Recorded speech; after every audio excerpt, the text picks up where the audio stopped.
Depression, anxiety, and mental health. I want to speak on it because I want to. And if you listen to the stuff that I've put on, I'm very open and honest about that I struggle with it. I struggle with it all. What is depression? In my opinion, depression is the rejection between your body and your brain telling yourself that you are putting on a front and a character to the world or yourself, trying to trick them. Now, why? Why do we do that? We do that because, I don't know, it's something that it's a disconnect between the brain and the body. Now, the brain and the body need to be best friends. They need to be in unison. When they're not, our body goes into depression, which we believe is sadness, but it's actually not sadness, it's rejection. Now, in my opinion, how do you get out of it? For somebody that deals with it so much and so often, first, I actually want to say, every single morning when I wake up, my brain screams at me, tells me, who do you want to be? It asks me or it tells me, who do you want to be, or you are going to be this person now. That causes so much confusion in the morning, which then disconnects the brain and the body, which then creates another character which is lost. And if you stick in that character for too long, you aren't able to get out of it until there's a reset later in the day. Now, how do you get out of it, in my opinion? I believe that when somebody's in depression, they need to speak it out loud.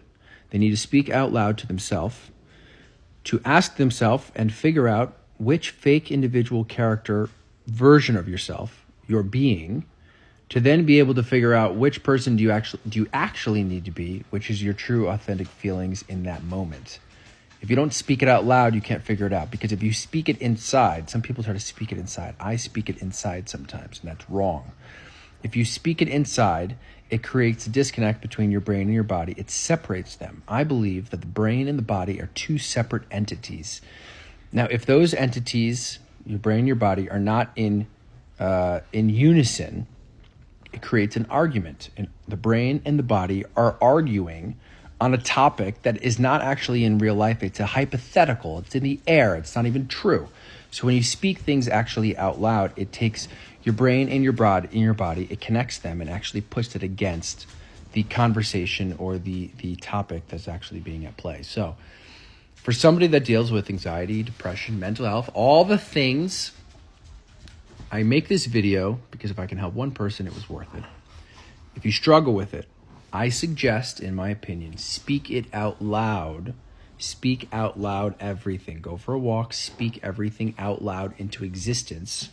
Because if you keep it inside, it's a random hypothetical in a world that doesn't even exist. When you speak it out into the world, it actually creates unison between the brain and the body and allows you to then divulge into real world to figure out which version of yourself are you faking, to then allow you the ability to figure out which version of yourself do you need to be in the moment.